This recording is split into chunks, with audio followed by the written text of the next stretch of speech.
ಜೈ ಮಂಜುನಾಥ ಆತ್ಮೀಯರೇ, ಏನು ಧರ್ಮಸ್ಥಳ ಧರ್ಮ ಜಾಗೃತಿ ಟ್ರಸ್ಟ್ನ ವತಿಯಿಂದ ಕಳೆದ 3 ದಿನಗಳಿಂದ ನಾವು ನಿರಂತರವಾಗಿ ಹಾವೇರಿ ಜಿಲ್ಲೆ, ಹರಿಹರ ಜಿಲ್ಲೆ, ದಾವಣಗೆರೆ ಜಿಲ್ಲೆ, ಬಳ್ಳಾರಿ ಜಿಲ್ಲೆ 4 ಜಿಲ್ಲೆಗಳ ಒಂದು ಎಲ್ಲ ದೇವಸ್ಥಾನಗಳ ಪ್ರವಾಸವನ್ನು ಮಾಡಿಕೊಂಡು ಇವತ್ತು ಅಂತಿಮವಾಗಿ ಪೂರ್ಣ ಮಾಡುವ ಉದ್ದೇಶಕ್ಕೋಸ್ಕರ ಇವತ್ತು ಈ ಒಂದು ಬಳ್ಳಾರಿ ಜಿಲ್ಲೆಯ ಕೂಡ್ಲಿಗಿ ತಾಲೂಕಿನ ಹುಲಿಕೆರೆಗೆ ಬಂದಿದ್ದೇವೆ. ಸುಮಾರು ಈಗ ಸಮಯ ಹೆಚ್ಚು ಕಮ್ಮಿ 8:30 ಆಗಿರ್ತಕ್ಕಂಥದ್ದು. ಆದರೂ ಕೂಡ ಗ್ರಾಮಸ್ಥರನ್ನು ಕೇಳ್ಕೊಂಡಾಗ ಈ ಒಂದು ಕೆರೆಯ ಏರಿ ಭಾಗದಲ್ಲಿ ಇರ್ತಕ್ಕಂಥ ದೇವಸ್ಥಾನ ಇದೆ ಅಂತ ಹೇಳಿದ್ರು. ಆದರೆ ದೇವಸ್ಥಾನ ಈಗ ಸುಮಾರು ಕತ್ತಲೆ ಇರೋದ್ರಿಂದ ಏನೂ ಕೂಡ ಲೈಟ್ ಕಾಣ್ತಾ ಇಲ್ಲ. ಆದರೂ ಕೂಡ ನಾವೊಂದು ಮೊಬೈಲ್ನ ಟಾರ್ಚ್ ಮುಖಾಂತರವಾಗಿ ತಮಗೆ ಈ ಒಂದು ದೇವಸ್ಥಾನದ ಮಹತ್ವವನ್ನು ತಿಳಿಸ್ಲಿಕ್ಕೆ ಪ್ರಯತ್ನವನ್ನು ಮಾಡ್ತೇವೆ.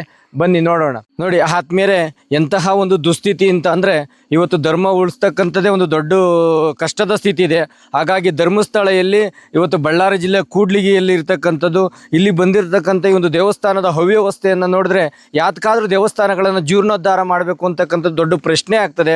ಇಲ್ಲಿಂದ ಒಂದು ಲಕ್ಷಾಂತರ ರೂಪಾಯಿ ಕೊಟ್ಟು ಜೀರ್ಣೋದ್ಧಾರ ಮಾಡಿದ್ರು ಕೂಡ ದೇವಸ್ಥಾನದ ಮೆಟ್ಲುಗಳ ಮೇಲೆ ಒಂದು ಲೈಟ್ ವ್ಯವಸ್ಥೆ ಇಲ್ಲ. ಇಲ್ಲಿರ್ತಕ್ಕಂಥ ಗ್ರಾಮಸ್ಥರಿಂದ ಇಲ್ಲೇ ಅಕ್ಕಪಕ್ಕ ಒಂದು ಮದ್ಯಪಾನ ಮಾಡ್ತಕ್ಕಂಥದ್ದು, ಮಗದೊಂದು ಎಲ್ಲ ಇದು ನೋಡಿದ್ರೆ ಒಂದು ಅಸಹ್ಯ ಅನಿಸುತ್ತೆ. ನಿಜವಾಗ್ಲೂ ನಮ್ಮ ಹಿಂದೂಗಳಿಗೆ ಯಾಕೆ ಇಂಥ ದುಸ್ಥಿತಿ ಆಗ್ತಾ ಇರ್ತಕ್ಕಂಥದ್ದು ಒಂದು ಪ್ರಶ್ನೆ ಆಗಿರ್ತಕ್ಕಂಥದ್ದು. ನಾವು ಈ ದೇವಸ್ಥಾನಕ್ಕೆ ಹೋಗಕ್ಕಂತ ದಾರಿ ಎಷ್ಟು ಕಿರಿದಾಗಿದೆ ನೋಡಿ. ಇದು ಒಂದು ಕೆರೆ ಏರಿ ಮೇಲೆ ಇರೋದ್ರಿಂದ ಆ ಕಡೆ ಈ ಕಡೆ ಗಿಡಗಳು ಬೆಳೆದು ಮುಳ್ಳಿನ ಮರ ಕೂಡ ಪಕ್ಕದಲ್ಲಿ ಇರೋದ್ರಿಂದ ಬಹಳ ಕಷ್ಟಪಟ್ಕೊಂಡು ಹೋಗ್ತಾ ಇದ್ದೀವಿ. ಇಲ್ಲಿನ ಅವ್ಯವಸ್ಥೆ ಕಾಣಿಸ್ತಾ ಇದೆ. ಬಟ್ ನೋಡೋಣ ಬನ್ನಿ. ಈಗ ಸ್ವಲ್ಪ ದೂರದಲ್ಲೇ ಇದೆ ದೇವಸ್ಥಾನ. ಒಂದು ಕೆರೆ ದಡದಲ್ಲಿಂದ ಕೆಳಗಡೆ ಬಂದಿದ್ದೇವೆ. ನಾವೀಗ ದೇವಸ್ಥಾನದ ಹತ್ರ ಬಂದ್ವಿ. ನಮಗೆ ಗೋಪುರ ಕಾಣಿಸ್ತಾ ಇದೆ. ದೂರದಿಂದ ನೋಡಿದಾಗ ಇದು ತುಂಬಾ ದೊಡ್ಡ ಗೋಪುರ ಅಂತ ಅನ್ನಿಸ್ತಾ ಇದೆ. ಹೌದು, ಬಹಳ ದೊಡ್ಡದಾಗಿದೆ ಗೋಪುರ. ದೇವಸ್ಥಾನ ಕೂಡ ತುಂಬಾ ದೊಡ್ಡದಾಗಿ ಕಾಣಿಸ್ತಾ ಇದೆ. ನಿಮಗೆ ಕತ್ತಲಲ್ಲಿ ಯಾವ ಮಟ್ಟಿಗೆ ಕಾಣಿಸ್ತಾ ಇದೆ ಅನ್ನೋದು ಗೊತ್ತಾಗ್ತಾ ಇಲ್ಲ ನನಗೆ. ಆದ್ಮೇಲೆ ಈಗ ನಾವು ಒಂದು ದೇವಸ್ಥಾನವನ್ನು ನೋಡಲಿಕ್ಕೆ ಹೋಗ್ತಾ ಇದ್ದೀವಿ. ಒಂದು ಪ್ರದಕ್ಷಿಣೆ ಮಾತ್ರ ನೋಡೋದಾದರೆ ಈ ದೇವಸ್ಥಾನ ಎಷ್ಟು ಅದ್ಭುತವಾಗಿರ್ತಕ್ಕಂಥದ್ದು ಅಂದರೆ, ಮುಂದೆ ಹಿಂದಗಡೆ ದೊಡ್ಡ ಕೆರೆ ಉಂಟು. ಆ ಕೆರೆ ಹಿಂಭಾಗದಲ್ಲಿರ್ತಕ್ಕಂಥ ಈ ಒಂದು ಕಲ್ಲೇಶ್ವರ ದೇವಸ್ಥಾನ ಅಂತಕ್ಕಂಥದ್ದು ಅದ್ಭುತವಾಗಿದೆ. ಆದರೆ ಇದರಲ್ಲಿ ಸಂಪೂರ್ಣವಾಗಿ ಇದ್ರ ದೇವಸ್ಥಾನದ ವಿಶೇಷತೆ ಏನಂದರೆ 4 ಕಡೆ ಒಂದು ರೀತಿ ಗರ್ಭಗುಡಿ ರೀತಿಯಲ್ಲಿದೆ.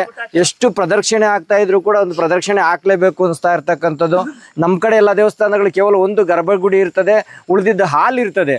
ಆದರೆ ಈ ದೇವಸ್ಥಾನದ ವಿಶೇಷತೆ ಅಂದರೆ 4 ಕಡೆ ಗರ್ಭಗುಡಿ ಮಾದರಿಯನ್ನು ಮಾಡಿ 4 ಕಡೆ ಒಳಗಡೆ ಮೂರ್ತಿಯನ್ನು ಇಟ್ಟಿರ್ತಕ್ಕಂಥ ಅದ್ಭುತ ಇದೆ. ಆದರೆ ಇಲ್ಲಿ ವಿನಂತಿ ಮಾಡ್ಕೊಳ್ತಕ್ಕಂಥದ್ದು ಏನಂದರೆ, ಸಂಬಂಧಪಟ್ಟ ಒಂದೊಳ್ಳೆ ಮುಜರಾಯಿ ಇಲಾಖೆಗೆ ಸೇರಿದೆಯೋ ಅಥವಾ ಗ್ರಾಮಸ್ಥರ ಹಿಡಿತದಲ್ಲಿದ್ದು ಗೊತ್ತಿಲ್ಲ, ದಯವಿಟ್ಟು ಇಂಥ ದೇವಸ್ಥಾನವನ್ನು ಕಟ್ಟತಕ್ಕಂಥದ್ದು ಭಾರಿ ಸಾಹಸದ ಕೆಲಸ ಆಗ್ತದೆ. ಆದರೆ ಇಲ್ಲಿ ಗ್ರಾಮಸ್ಥರು ಇದಕ್ಕೆ ಸ್ವಲ್ಪ ಜವಾಬ್ದಾರಿಯನ್ನು ತೆಗೆದುಕೊಂಡು ಕನಿಷ್ಠ ಪಕ್ಷ ಭಗವಂತ ಊರಲ್ಲಿ ಒಂದು ಪ್ರಸನ್ನನಾಗಿದ್ದರೆ ಊರಿಗೂ ನೆಮ್ಮದಿ ಇರ್ತದೆ. ಹಾಗಾಗಿ ಪ್ರತಿಯೊಬ್ಬರು ಕೂಡ ಒಂದು ಪೂಜೆ ಮಾಡೋ ವ್ಯವಸ್ಥೆ ಆಗ್ಬೋದು, ಒಂದು ಕಾಂಪೌಂಡ್ ವ್ಯವಸ್ಥೆ ಅದನ್ನು ಇದು ಕಡಾಖಂಡಿತವಾಗಿ ಮಾಡಬೇಕು. ಇಲ್ಲಾಂದರೆ ಧರ್ಮಸ್ಥಳ ಎಲ್ಲಿ, ಬೆಂಗಳೂರಲ್ಲಿ, ನಾವು ಬಳ್ಳಾರಿಗೆ ಬಂದಿರತಕ್ಕಂಥದ್ದು ಎಲ್ಲಿಂದ ತಕ್ಕ ಸಾಧ್ಯ? ಯಾವಾಗ ನಾವು ಧರ್ಮಾಚರಣೆಯನ್ನು ಮಾಡ್ತೀವಿ ಆವಾಗ ಮಾತ್ರ ಭಗವಂತ ನಮ್ಮ ಕೃಪೆಯಾಗಿ ಧರ್ಮರಕ್ಷಣೆ ಆಗ್ತದೆ. ಈಗಿರಬೇಕಾದ್ರೆ ಈಗ ಸುಮಾರು 8:30 ಸಮಯ ಆಗಿದೆ. ಆದರೂ ಕೂಡ ಪುರೋಹಿತರೆಲ್ಲ ಬೀಗ ಹಾಕಿಲ್ಲ, ಒಳಗಡೆ ಯಾವುದೇ ಒಂದು ಪೂಜೆ ಪುರಸ್ಕಾರ ಇಲ್ಲ. ಹಾಗಾಗಿ ನೋಡುವ ಈ ಒಳಗಡೆ ಭಗವಂತನ ದರ್ಶನ ಹೇಗಿದೆ ಅಂತಕ್ಕಂಥದ್ದನ್ನು ನಾವು ನೋಡುವ. ಸೊ ಈ ಮೇಲಿನ ಒಂದು ಕೆತ್ತನೆಯನ್ನು ನೋಡಿದ್ರೆ ಗೊತ್ತಾಗ್ತಾ ಇರ್ತದೆ, ಆಗಿನ ಕಾಲದಲ್ಲಿ ಯಾವುದೇ ಒಂದು ಮಿಷಿನರೀಸ್ ಇಲ್ಲ, ಅದ್ಭುತವಾದಂಥ ಕೆತ್ತನೆಗಳು ಮಾಡಿರ್ತಕ್ಕಂಥದ್ದು. ಅವತ್ತು ಯಾವಾಗ ಮುಂದಿನ ಪೀಳಿಗೆಗೂ ಶಾಶ್ವತವಾಗಬೇಕು ಅನ್ನೋ ಒಂದು ಉದ್ದೇಶಕ್ಕೋಸ್ಕರ ಕಲ್ಲಿನಲ್ಲಿ ಮಾಡಿದ್ದಾರೆ. ಬನ್ನಿ ನಾವು ಒಳಗಡೆ ಹೋಗಿ ಆ ಶಿವನ ದರ್ಶನವನ್ನು ಮಾಡೋಣ. ಈ ಒಳಗಿನ ಒಂದು ವಾಸ್ತುಶಿಲ್ಪವನ್ನು ನೋಡ್ತಾ ಇದ್ರು ಕೂಡ ನಮಗೆ ಮರೆಯಲಾಗದ ಒಂದು ಅದ್ಭುತವಾದಂಥ ಒಂದು ವೈಭವ ಬರ್ತದೆ ನೋಡಿ. ಪ್ರತಿಯೊಂದು ಕಂಬದಲ್ಲೂ ಕೂಡ ಒಂದು ರಿಂಗಿನ ರೂಪದಲ್ಲಿ ಯಾವ ರೀತಿ ಒಂದು ಇರಬೇಕು ಅಂತ ರೀತಿಯಲ್ಲಿ ಒಂದು ಕೆತ್ತನೆ ಆಗಿರ್ತಕ್ಕಂಥದ್ದು.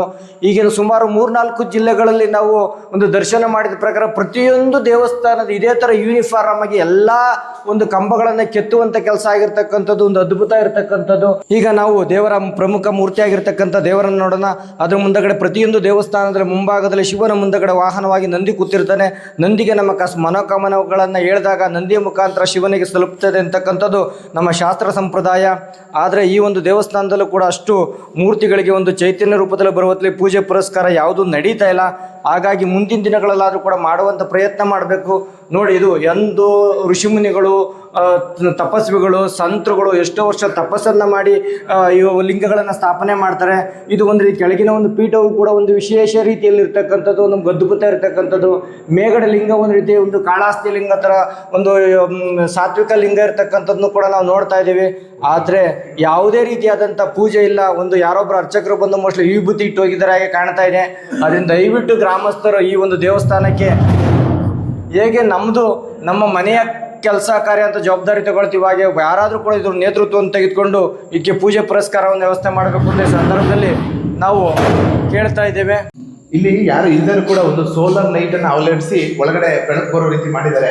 ಇಲ್ಲಿನ ಅವ್ಯವಸ್ಥೆ ಯಾವ ರೀತಿ ಅಂತ ಇದೆ ಅಂತಂದ್ರೆ ಇಲ್ಲಿ ನೋಡ್ಬೋದು, ಒಂದು ಇಲ್ಲಿ ಕಾಣಿಕೆ ಉಂಡಿ ಇದೆ, ಯಾರು ಅದನ್ನ ಹೊಡೆದು ಬಿಟ್ಟು ಒಂದು ಕಟ್ಟಡ ಮಾಡಿರುವಂತದ್ದು, ಮತ್ತೆ ಯಾರು ಅದಕ್ಕೊಂದು 5 ರೂಪಾಯಿ ಅಥವಾ ಒಂದು 50 ರೂಪಾಯಿ ಮತ್ತೆ 500 ರೂಪಾಯಿ ಕಾಣಿಕೆಯನ್ನು ಹಾಕಿರುವಂತದ್ದು ಕೂಡ ಇಲ್ಲಿ ನಾವು ಕಾಣ್ಬೋದು. ಅಂದ್ರೆ ನನ್ನದೊಂದು ಒಂದು ಪ್ರಶ್ನೆ ಹುಟ್ಟುತ್ತಾ ಇದೆ, ಈ ದೇವಸ್ಥಾನ ಪೂಜೆ ಮಾಡಲ್ಲ ಮತ್ತೆ ನೋಡ್ಕೊಳ್ಳಲ್ಲ ಅಂದ್ಮೇಲೆ ಇಲ್ಲಿನ ಗ್ರಾಮಸ್ಥರು ಯಾಕೆ ಧರ್ಮಸ್ಥಳಕ್ಕೆ ಒಂದು ಜೀರ್ಣೋದ್ಧಾರಕ್ಕೆ ಒಂದು ಮನವಿಯನ್ನ ಸಲ್ಲಿಸಿದ್ಮೇಲೆ ಯಾಕೆ ಪೂಜೆ ಮಾಡ್ತಾ ಇಲ್ಲ? ಯಾಕೆಂದ್ರೆ ಅಲ್ಲಿಗೆ ಮನವಿ ಸಲ್ಲಿಸಿದಾಗ ಅವ್ರು ಕೇಳುವಂತ ಮೊದಲನೇ ಪ್ರಶ್ನೆ, ನೀವು ಮುಂದೆ ಪೂಜಾ ಕೈಂಕರ್ಯಗಳನ್ನ ಮಾಡ್ಕೊಂಡು ಹೋಗ್ತೀರಾ ಅಂತ ಹೇಳ್ಬಿಟ್ಟು. ಹೌದಂತ ಒಂದು ಒಪ್ಪಿ ಒಂದು ಅಗ್ರಿಮೆಂಟ್ ತರ ಕೂಡ ಇದು ನಡೆಯುತ್ತೆ.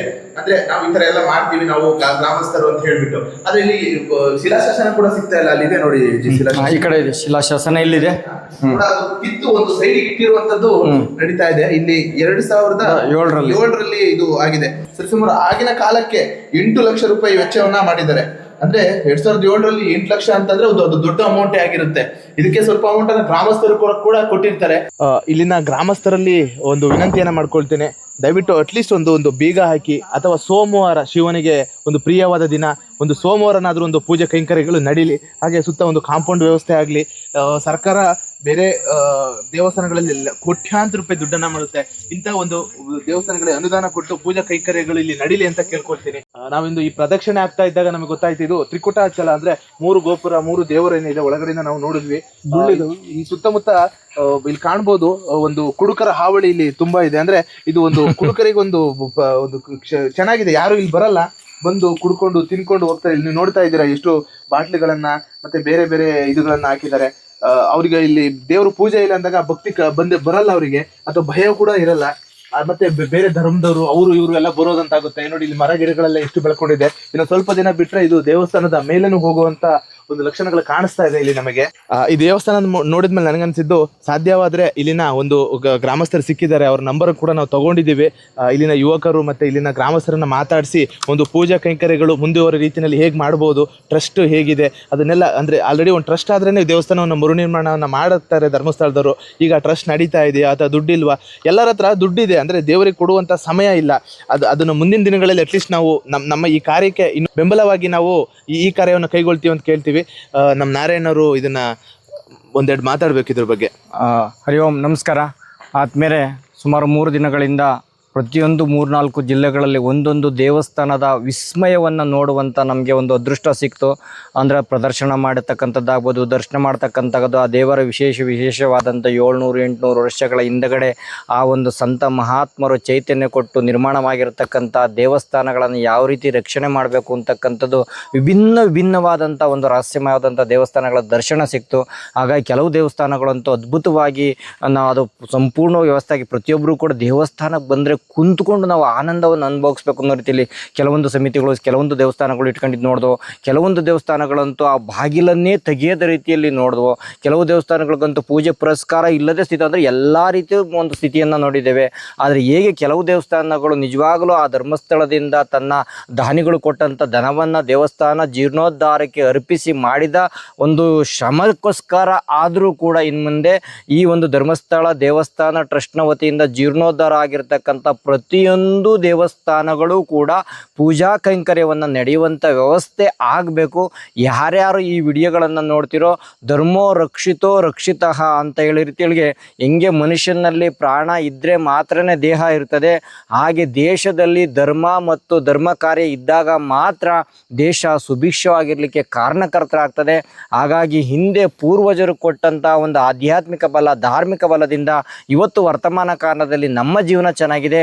ಇವತ್ತು ನಮ್ಮ ವರ್ತಮಾನ ಕಾಲದಲ್ಲಿ ನಾವು ನಿಜವಾದಂಥ ಒಂದು ಧರ್ಮ ಕಾರ್ಯಗಳನ್ನು ಚೈತನ್ಯವನ್ನು ಜಾಗೃತ ಮಾಡಿದರೆ ನಮ್ಮ ಮುಂದಿನ ಪೀಳಿಗೆಯು ಕೂಡ ಒಂದು ಅತ್ಯುತ್ತಮ ಆದರ್ಶ ಆಗಲಿಕ್ಕೆ ಸಹಾಯ ಆಗ್ತದೆ. ಹಾಗಾಗಿ ಇವತ್ತಿನ ಧರ್ಮೋ ರಕ್ಷಿತೋ ರಕ್ಷಿತಃ ಅಂತ ಪ್ರತಿಯೊಬ್ಬರೂ ಕೂಡ ತಮ್ಮ ತನು ಮನ ಧನ ಸಮಯಗಳೊಂದಿಗೆ ಮನುಷ್ಯನ ಜನ್ಮ ಅಂದರೆ ಧರ್ಮ ಅರ್ಥ ಕಾಮ ಮೋಕ್ಷ 4 ಕರ್ತವ್ಯಗಳಿಗಾಗಿ ಮನುಷ್ಯನಿಗೆ ವಿಶೇಷ ಜನ್ಮ ಸಿಗ್ತದೆ. ಯಾರಿಗೆ ಆಧ್ಯಾತ್ಮಿಕ ಬಲ ಧಾರ್ಮಿಕ ಬಲ ಇಲ್ಲಾಂದರೆ ಅವರೆಷ್ಟೇ ಕೋಟಿ ಹಣ ಇದ್ದರೂ ಕೂಡ ಆ ಜನ್ಮ ಸಾರ್ಥಕತೆ ಆಗೋದಿಲ್ಲ. ಮನುಷ್ಯನ ಜನ್ಮ ಸಾರ್ಥಕತೆ ಆಗಲಿಕ್ಕಿರ್ತಕ್ಕಂಥ ಏಕೈಕ ರೂಪ ಅಂದರೆ ಅದು ಧಾರ್ಮಿಕ ಕಾರ್ಯ, ಆಧ್ಯಾತ್ಮಿಕ ಸಾಧನೆ, ರಾಷ್ಟ್ರ ಪ್ರೇಮ ಇರ್ತದೆ.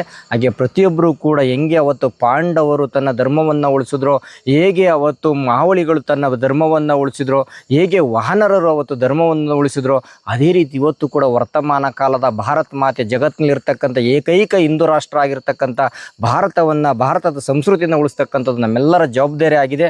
ಹಾಗಾಗಿ ಧರ್ಮಸ್ಥಳ ಮಂಜುನಾಥನ ಕೃಪೆಯಿಂದ ಸಂಪೂರ್ಣವಾಗಿ ಒಂದು ಚಳುವಳಿಯ ರೀತಿಯಲ್ಲಿ ಒಂದು ಧರ್ಮ ರಕ್ಷಣೆಯ ಕಾರ್ಯ, ದೇವಸ್ಥಾನಗಳ ಸಂರಕ್ಷಣೆ ಕಾರ್ಯ ಆಗಲಿ ಅಂತ ಈ ಸಂದರ್ಭದಲ್ಲಿ ಭಗವಂತನಲ್ಲಿ ಪ್ರಾರ್ಥನೆಯನ್ನು ಮಾಡ್ತೇವೆ. ಈ ಒಂದು ಪ್ರವಾಸದ ಯಶಸ್ವಿಯನ್ನು ಧರ್ಮಸ್ಥಳ ಮಂಜುನಾಥನ ಚರಣಕ್ಕೆ ಸಮರ್ಪಣೆ ಮಾಡ್ತೇವೆ. ಶ್ರೀಕೃಷ್ಣ ಅರ್ಪಣಮಸ್ತು.